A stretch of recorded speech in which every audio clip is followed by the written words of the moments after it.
Well, good morning, everyone. Welcome to another episode of Aquarium Live. I'm your host today, James, from our education department here at the Aquarium of the Pacific. I have Dana helping control the studio, and my friend Emily is over at the computer. She's going to help answer your questions. So you do get to type in questions live to us right here at this number at 562-286-1838. Now, even if you're not watching live, you can still participate and ask us questions. We have an email that you can email questions to, live@lbaop.org. Now, remember, if you're texting in, text rates do apply. If you're one of our younger viewers, make sure you have an adult's permission or they can help you out if you want to text in questions to us, and we can answer them live on the air. Well, today, we're going to be talking about how we prepare food for our animals. Now, our Sea Otter friend and Captain Joe are going to be helping us learn about how we prepare that food for the animals. Do you know how many animals live here at the Aquarium of the Pacific? Do you want to try and guess? That's a pretty good guess. We have almost 12,000 animals here at the Aquarium of the Pacific. That's a lot of mouths to feed, and everybody needs a little bit different food to eat. Now, I know some of the people that order and prepare the food that's in the freezer and the walk-in refrigerator that we have here in the building, and there's a lot of effort that goes into making sure we have all the correct food, we have all the right amounts of food that go to everybody, and who's feeding what. So we're going to talk more about how we separate all of that out and how kind of tough it is to make sure that we're making sure the animals have all the right food. Well, it is almost lunchtime, and I don't know about you, but I'm getting hungry too. So we should probably talk about food and see what Captain Joe is doing.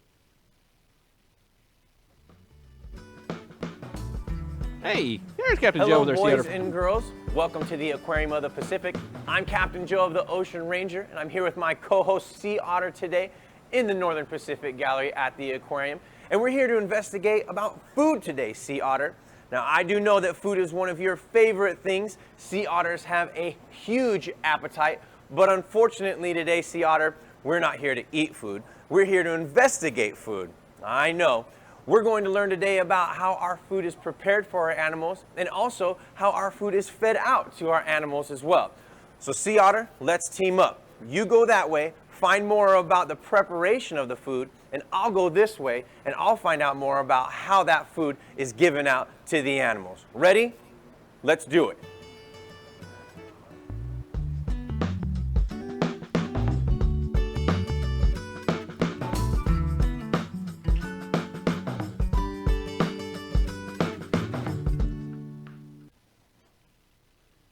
All right, so Sea Otter is going to go find how we prepare the food, and Captain Joe has his own goal. Well, let's start using some of our science brains and powers of observation, because we're going to ask you some questions. We're going to get some questions, too, from all of you. But let's take a look at one of our exhibits, and we'll see what kind of challenges you can come up with that we have in feeding all the animals that live in that habitat. Now, my friend Dana will be able to pull up one of our webcams. And let's see if we can think about how tough it might be to feed the animals in that space. Now remember, we have to get the right kind of food, and then we have to get it to the animals. And I don't know about you, but when you bring out food to one of our big exhibits, they like to all swarm in there. So let's take a look at one of our underwater exhibits, and let's see what might be a challenge. Now, this might be one of the most challenging spaces. This is our tropical reef exhibit. This is 350,000 gallons. It's our biggest space in the aquarium. All the water that's in here counts for almost a quarter of all the exhibit water in the whole building. That's a huge space. And there's a lot of fish in there. And sharks too. There's a sea turtle, but they like to hide. Well, what is a challenge that you might think of that it takes to get all the food to these animals?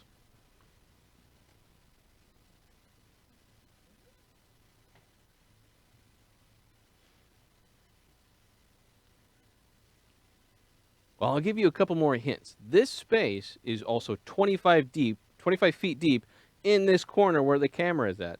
Now, if you look through the little rocks right here, this space goes all the way around into another corner. The entire tropical reef gallery here at the Aquarium of the Pacific wraps around the entire tropical reef habitat right behind me here on the camera. So that's a lot of space to take care of. Not only do we have to take care of the feeding behaviors, but we have to make sure we're cleaning it too. This is one of the few spaces that has an actual ladder and staircase to get inside. All the rest of them, you kind of have to screw your way on the edge and jump in. There's not a lot of easy spaces to get into some of our exhibits here, but this one was specifically designed so that we can get in a little bit easier because it is such a large area. Now, if you ever get a chance, you can come to the Aquarium of the Pacific. When you get to go on a behind-the-scenes tour, there's a lot of interesting stuff we get to talk about and check this exhibit out above waterline. And you can see how the divers will have a challenge getting in. So in this corner behind my head here, right there, there's a staircase that's where they get in. It's a little bit off camera. You wouldn't be able to see it here. But once they're in, there's a lot of mouths to feed. And we have to make sure that we're separating the food to the right areas. Now, Sea Otter friend is probably found Rob Mortensen, one of our mammal experts, and they can talk a little bit more about preparing the food for everybody here and making sure that everybody's getting the right amount of food. So let's check in with Rob and Sea Otter in our kitchen area. All right, that's a great question. First of all, my name is Rob Mortensen, and I'm the assistant curator here for the bird and mammal group. Behind us, we have the food prep room. This is where all the food for all the animals, including you, comes from.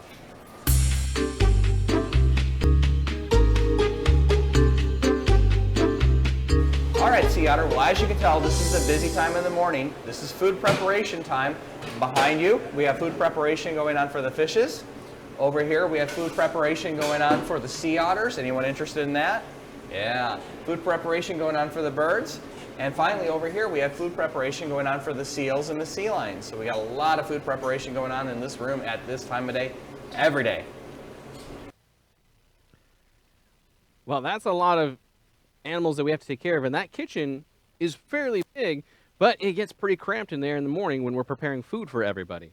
Now remember, there's a lot of mouths to feed, so it takes a lot of coordination in making sure that we're all in the right spaces, making sure we can feed the right animals and prepare the food for the correct animals. Now Rob is going to also talk to us about how we separate all that food out and how we know what food is going to whom. But first, we have a question that came in. Don't forget, you can text in at 562-286-1838, and you can ask us questions here in the studio. My friend Emily will be answering some of those online, but we can answer a lot of them right here on camera for you. Now, this question is a good question. It's how many species of otter are there? Well, if you include all of the types of river otters, sea otters, and marine otters, there's 13 total species. So if you want to do some research on your own, there's a lot of different variety of otters. Marine otters, as far as I know, only live in South America.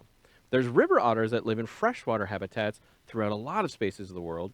And then there's the sea otters. There's 3 kinds of sea otters, but they're all considered one species. They're just considered 3 subtypes of sea otter. So we have the southern sea otter that lives here in California, that our sea otter friend looks like. Then there's a sea otter that's in the northern area of the North Pacific by Alaska and Canada. That's the much bigger sea otter than our otters here. They can get up to 100 pounds. Our sea otters might get up to about 60, 65 pounds. And if you look at the entire other side of the Pacific Ocean, on the east side of the Pacific Ocean, they have another type of sea otter that's by China, Russia, and Japan.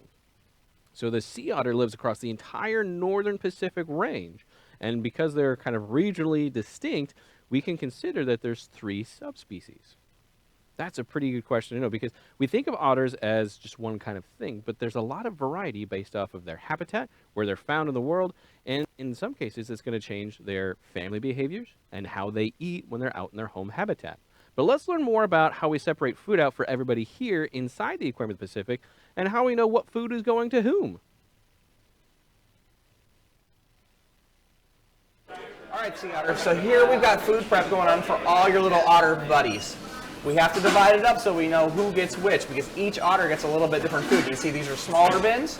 We got larger bins over here. We mix all their food together, and then we take it out and we put it into these nice stainless steel bins, which we wear on our pouch.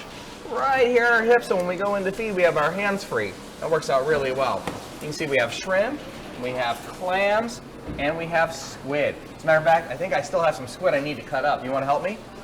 All right. And we just weigh everything out based on what each otter needs, and each one's a little different. So we'll just cut up this squid here. Don't eat it. Don't eat it. This isn't yours. We'll just get this all cut up here. And they can eat whole squid, but the reason we cut it up is because it makes it easier for training. It gives us bite-sized pieces, kind of like popcorn to a sea otter, so that works out really well. Of course, seals and sea lions swallow their food whole, so we can feed them pretty big fish without having to worry about it. But sea otters chew their food. And we're done. We will just put this in the bin. Did you see all the amazing food items that we provide for the animals here? I saw shrimp and clam, and Rob was talking about the squid that we provide for them. So those are the three main things that we give our sea otters here. That is just a fraction of the kinds of food that they might eat when they're out in their home habitat.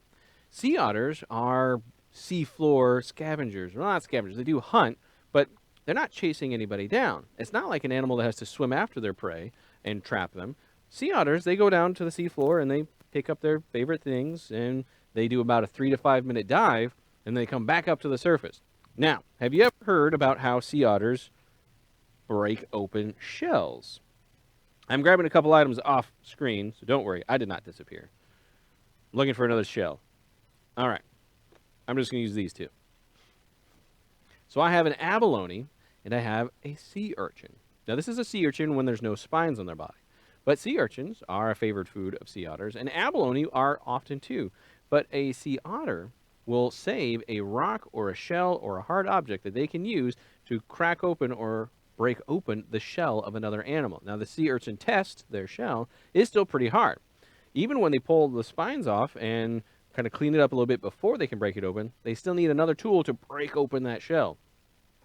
Do you know where sea otters like to hide their favorite stuff?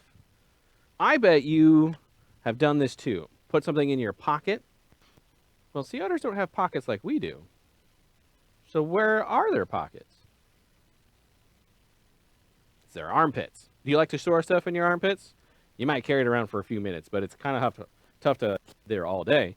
Well, sea otters have extra skin in their armpit, so what they can do is they can hide their favorite shell or rock in their armpit, and then they can store that tool for later. Now, one of our sea otters here actually likes to store spare shrimp and shrimp shells in their armpit pockets, and they eat them later. We keep the shells on the shrimp here because that provides a little bit of a digestive aid for the animals. Like we will eat salads or other vegetables to help with our digestion. The shell of the shrimp helps with the sea otters. So we leave the shells on for them, but a lot of the other animals here at the Aquarium of the Pacific, we take the shells off of the shrimp because it makes it easier for us to feed that particular animal. Now, the other thing is certain items are taken off of the food items we prepare because it is helpful to our filtration. For the seals and sea lions Rob was talking about, they still get whole pieces of squid, but we'll take the pen out of the body, which is right here on the top of a squid. It's in their back, and it helps provide their kind of elongate tube shape, so when they're swimming around, they're not as squishy as an octopus. And we'll take that pen out, and then we'll provide the food for the animals. But that pen does provide a structure for the squid when it's alive. When it's in the sea lion's intestines, though, it doesn't really help or hurt if we don't have it in there, and it really does help our filtration system if we take them away before we give that food item to our seals and sea lions. Well, we're going to play a quick game, and it's going to be about sea otter food. Let's see if we can figure out what kind of animal Dana is hiding from us. She's going to give us a puzzle to look at. We're only going to show you a few squares at a time. But let's see if you can guess what kind of animal we're hiding behind the boxes.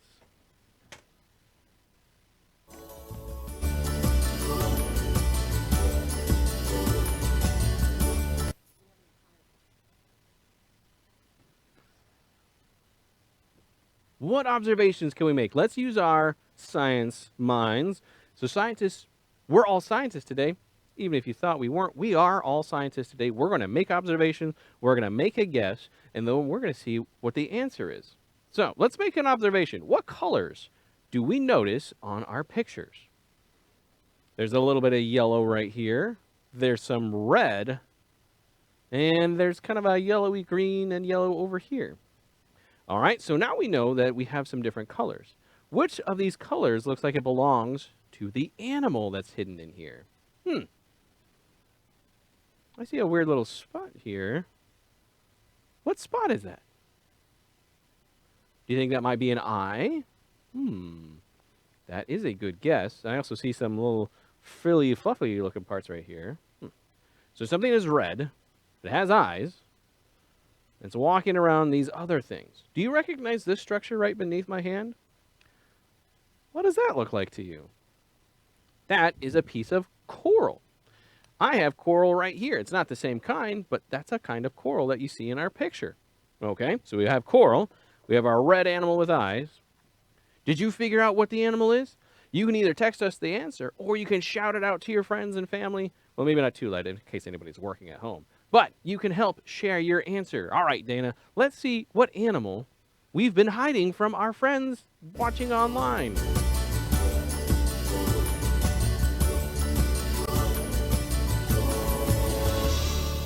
Did you guess a crab?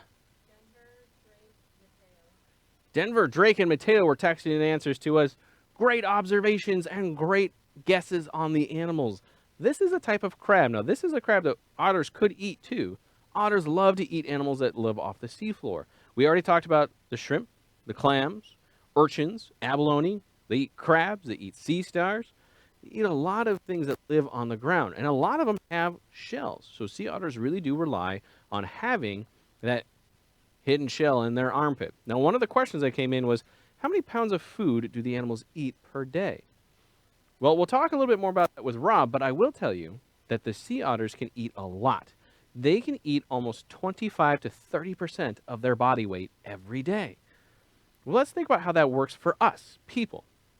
If I were a sea otter, I would have to eat probably 40 to 50 pounds of food a day.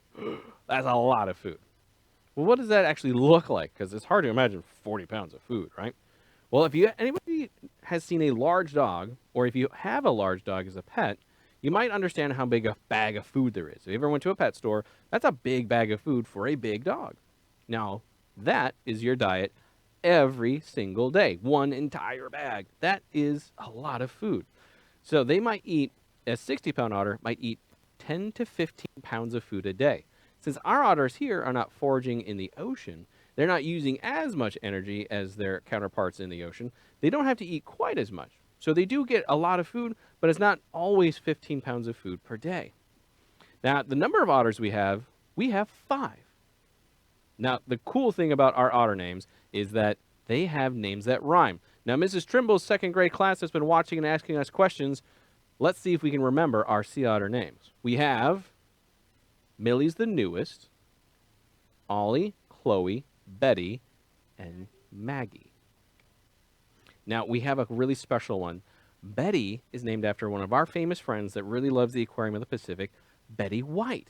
She does love our animals. She loves all animals, in fact. And to show her love of animals, she has been a big supporter of the Aquarium of the Pacific. And I think it's really special that we named one of our otters after her, too. All right. From Denver, they had a question of, do you feed them any other fish? The sea otters really only get the shrimp and the clam and squid. But some of the other animals you saw in our tropical reef camera, they eat a lot of varieties of other animals too, like krill or, we already said squid. Like krill, we have mackerel and sardines and herring and capelin and silver sides. And that's most of the kinds of fish we provide out. But we also have green mussels and frozen crabs like this one behind me here. We have a lot of variety of food items because each animal really has a different diet, really has different needs for their nutrition every day. So we have to make sure that we're providing the right kinds of food for them too. All right. Another question from Denver was, do they hit the shells on the glass? I'm glad you brought that up. So if I were a sea otter, I kind of am, if you think about it, because I'm very mischievous. Sea otters are mischievous. And they'll take the shells and they'll try to break and scratch onto anything. So we don't give them any hard shells like this to have in the exhibit because they would scratch up the windows. In the ocean, though, they'll use those tools to crack open just about anything they want. But here at the Aquarium of the Pacific, we really only give them the food that's already open, that they don't need to crack open, so we don't have to provide them with those kinds of tools. but we do provide them toys to play with. It's called enrichment. Just like you like to play, I like to play. It helps keep our brains active and helps keep us thinking and solving puzzles, and we provide those for the animals too. All right, one more question before we go check in with Rob, and back in the kitchen with Sea Otter friend. Mateo is asking, how do wild otters eat if they're not hand-fed? Well, this is something about how their family works. Sea otters, when they're born, they stay with mom. Now, sea otters don't necessarily live in a large group, but they do live in a group setting, and the baby stays with mom for a long enough period of time that mom teaches the baby how to hunt. So when you think about what they're eating, sea otters may not eat everything we listed because they can only hunt what they know how to hunt, and mom teaches them how to get that food item. So if mom really prefers abalone, like this one here, if mom really prefers abalone and eats just a little bit of the other food items, mom will teach the baby how to hunt abalone mostly and a few of the other items, and they might learn more in their lifetime. They might learn more after they're not hunting with mom. But for the most part, mom teaches the babies what to hunt, and that's how they learn what is a good food item to have. So that's a really interesting question. Now, in our scientific terms, this mom teaching baby what to do is called a matriline. So that happens in a lot of marine mammals, actually. Dolphins, orca, a lot of other animals that stay in a family unit. Moms teach everybody what to hunt. So if mom hunts it, the babies hunt it. And that's just how that family group will work. All right, let's check back in with Rob, who must be talking about the diet boards. Well, you're probably wondering how we keep it all together and we get everybody the right amount of food. The way that we do that is by using these dry erase boards. And each one of the animals is listed on there by name and also by color. Their color corresponds to their bucket. They have a little tag on there, so we always know, for instance, Shelby always has the bucket with the blue tag. That blue is her color. It's also the shape in the case of the animals so that we can hold up a shape and get them to come to us wherever we're at in the exhibit. All right, so we have to keep big records of how everybody is eating. But we also have to talk about what we do to provide that food for them. So now we know how we prepare it. We've talked a lot about the food items we have here at the Aquarium of the Pacific. But how do we get that food from the kitchen to the animal? Well, let's check back in with Captain Joe. He must be available. He had a lot of time to go learn more about how we feed them directly. Welcome back, boys and girls. We're here investigating how we feed our fish at the aquarium. Joe, why are you in a wetsuit? Well, while I was investigating, I found out that we have scuba divers that help us feed all of our animals. And to make sure that all of the animals are getting fed in our large exhibits, like this big one behind me, they actually get inside of the water and help feed all of the animals. Well, that's great. That sounds like a plan. We're going to go check out the area above tropical a little bit so that we can check out how they're directly feeding the animals. Let's see what that looks like. Here are some of the tools that our scuba divers use while feeding our animals. This right here is a feeding bucket. We'll use these on our larger animals here at the aquarium, like our rays or our Queensland grouper, and the divers will get right inside the water and feed them right from this bucket. It is very, very cool to see. Now, our smaller animals, believe it or not, some of them love vegetables, broccoli, lettuce, and the others, they like very small worms that we can actually squirt inside the cracks in our coral, and they love trying to get at them. Now, this is very cool. These are grabbers, and our divers will use these at the surface to feed animals like sharks and our sea turtle. Now, boys and girls, we've learned a lot from the observations we've made here in our tropical gallery. I think what we should do is go meet back up with Sea Otter. All right, we'll check in with our Sea Otter friend and see what they're doing. Oh, we had another question just come in, so let's do that from Alyssa before we go check in with our Sea Otter in the kitchen. Alyssa's asking, do they eat the arms and tentacles of a squid? They will. They'll eat the entire body of the squid. Now, here, when we were watching Rob prepare the food, we gave them the entire squid. We just chopped it into smaller pieces. So they'll feed on the entire animal. They might eat in little bites. Now, otters do have teeth like we do, so they can take bites of something, and then they chew it up with their flat molars in the back of their mouth. All right, let's check in with Sea Otter. And what is Sea Otter doing? Oh, hey, Sea Otter, it looks like you found all the food that's ready for everybody to be fed out today. Wait, what happened? Sea Otter? Sea Otter? Oh, no, Hey. Sea Otter. That's not your food. That's not your food. Your food's in the refrigerator. Let's put this with your food and we'll go get yours. Your feeding time's coming. Come on. All right, Sea Otter. You ready to see where we keep your food? We keep it in the refrigerator. Let's go on in here. Here we are. This is the refrigerator. I know it's cold. You should be good with that fur. I don't have fur on. I had to wear my sweatshirt. Here's your food right here. You can see your little bin is already gone. It's on its way up to the exhibit, so we got to get up there so that you can go get your food for the morning. Well, that is a pretty big refrigerator for all of our animals here, and food is made fresh every day. So we thaw out the food, we prepare it, and then we will serve it out to the animals in different kinds of feeding sessions or training sessions, depending on the type of animal. Well, what happens after we prepare all of the food? What happens in your own homes after we prepare all of our food? Do we just leave everything lying around? Well, maybe for a little while, but we have to clean up eventually. We should look at how we have to clean up our kitchen, which is a very clean kitchen, what we have to do to make sure that it stays clean for the next time we prepare the food. Let's check back in with Rob and see what it takes to clean up the kitchen. Now that we prepared all the food for the day, now we have to do the most important step. We have to clean the kitchen. Just like any restaurant or hospital, we use stainless steel, so it's really easy to clean. We even use stainless steel scrub pads and lots of soap. Hot water and a little elbow grease, and the kitchen will be all sparkly and new. Well, that's great. That's a lot like what we do at home. We make sure we're using the right cleaning equipment and cleaning chemicals for the right space. Well, we had a really good question from Allison about what type of food do the animals prefer the most? For sea otters, some really love sea urchins. Sea urchins are actually a favorite food of a lot of otters, so much so that the pigment from the purple or red urchins will turn their teeth purple. That's pretty cool. Their bodies don't really get rid of the pigment, and there have been some otters that have been found, unfortunately, deceased, but it lets us learn about the animal where the skeleton was very purple because they ate so many urchins. Another favorite item is the abalone. We've talked about both of these already today. The abalone is a favorite for a lot of sea otters, and scientists have been studying the sea otter diet to see what is the healthiest options for them. And in certain populations, what they found is that the abalone was the healthy option. More abalone that population were eating, the healthier the otter was overall. So like this might be a good snack and a great dessert, but this might be the option that has more nutritional value for the sea otters.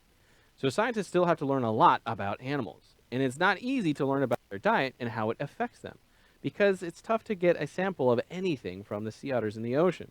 It's kind of gross, but the way that we learn a lot about animal diets is by collecting their feces or their poop. That's just how it works. In fact, there's a dog that knows how to smell out whale poop and help scientists find the whale poop so they can collect it.